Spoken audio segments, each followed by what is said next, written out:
Hey, good morning everyone. I'm quite hungover, but I have the cure.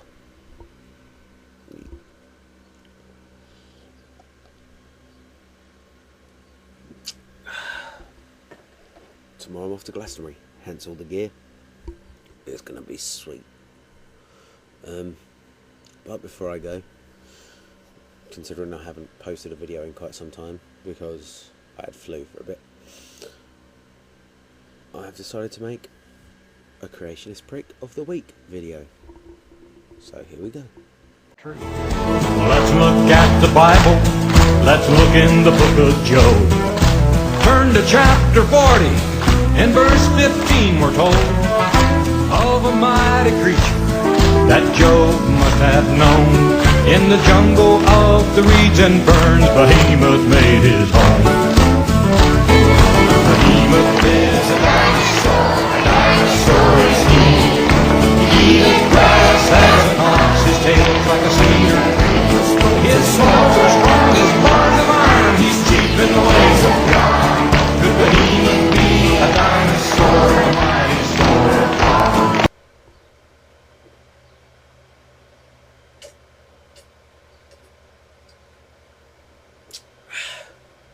So, this week I've chosen Marcus Ross as my Creationist Prick of the Week.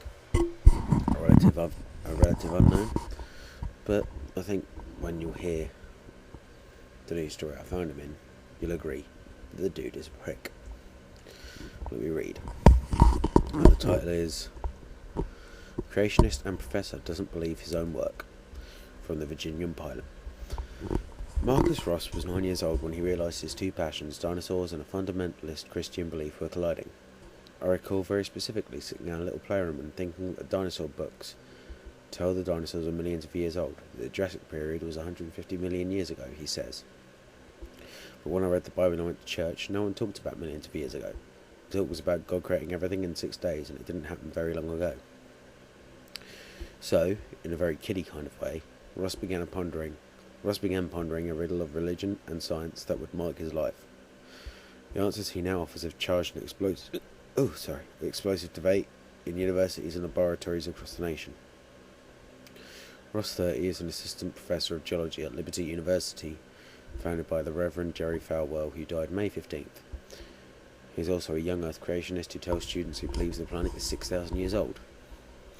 He earned a doctoral degree in geosciences from the University of Rhode Island last year after completing a dissertation on mosasaurs, a marine reptile that, as he wrote, vanished at the end of the Cretaceous era 65 million years ago. Now, here's the sentence which really blows me away. But Ross didn't think the premise of his own work is true. He said he never believed the timelines and wrote a dissertation he thought was fundamentally wrong.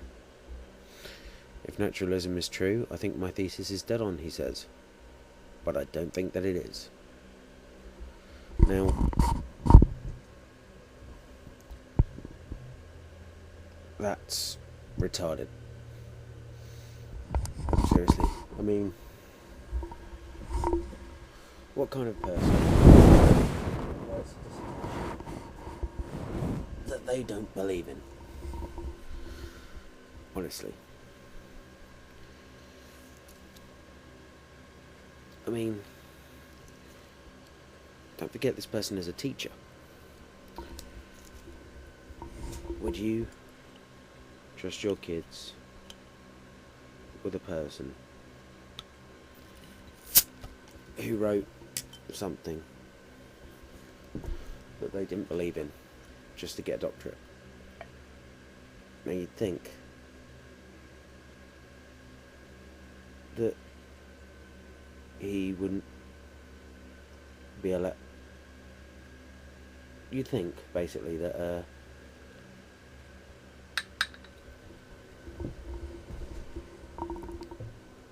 he'd write a dissertation based on his own beliefs. But because, of course, there's no scientific evidence for for his own beliefs, he had to go against his beliefs and write according to what everyone else thought, which to me isn't science. I mean, fair play, the dude's entitled to his beliefs, retarded as they may be, but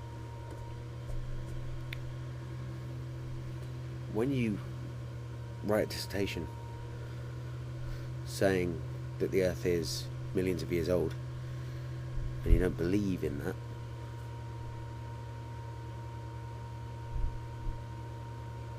well, it's just retarded. The dude's a prick. Hence his inclusion in this segment.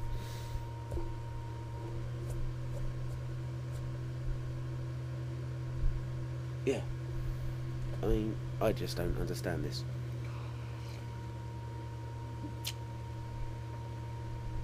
The fact that he wrote a dissertation saying the Earth is millions of years old, knowing that writing anything else would not get him his doctorate, surely must say something to him.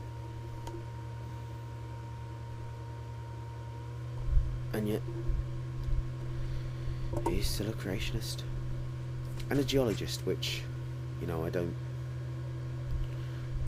want to say anything either way, but I suspect he's not a very good one. For example, his words are, "My goal is to incorporate the Bible as part of the data in the natural world," he said. "That's the biggest difference between me and my secular colleagues. They say the Bible is not data and we cannot use God to explain anything." Not entirely true. You can use God to explain things if you can prove God's existence, which you can't do. That's why you can't use God to explain anything. If you can prove God, not only will you win the Nobel Prize, you'll be able to use him to explain things. Here we go. Search for his name on the internet and you'll find a vigorous debate.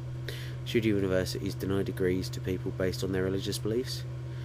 Is it intellectually honest to submit a dissertation based on facts the author believes to be wrong? Is Ross seeking to cash in on his science by discrediting it? Yeah. Of course he is. And yes, it is intellectually dishonest to write a dissertation based on facts that you believe are wrong. I mean, Nick Matsky says, "We believe Dr. Ross is doing a tremendous disservice to his students and the public." Well, to be fair, his students are at Liberty University. University founded by that prick, Falwell. Anyway, yeah, Falwell. So, to be honest, their parents are doing them a disservice in the first place by letting them go there.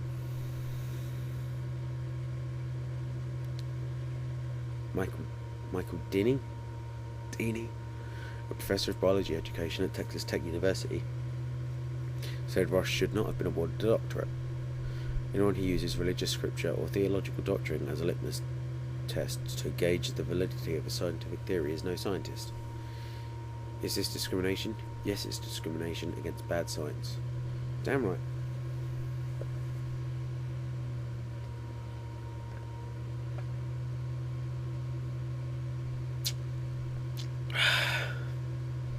So yes, in essence, this man should not have been awarded a doctorate because,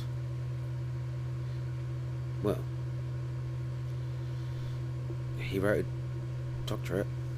a dissertation on something he didn't believe in, which to me is hypocritical and is retarded. I mean,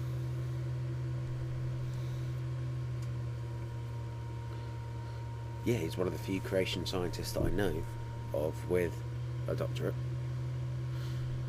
an actual accredited doctorate, but it's a doctorate rewarded on the fact that he agreed with people who weren't creationists and with facts that have nothing to, well, are completely against his own personal beliefs.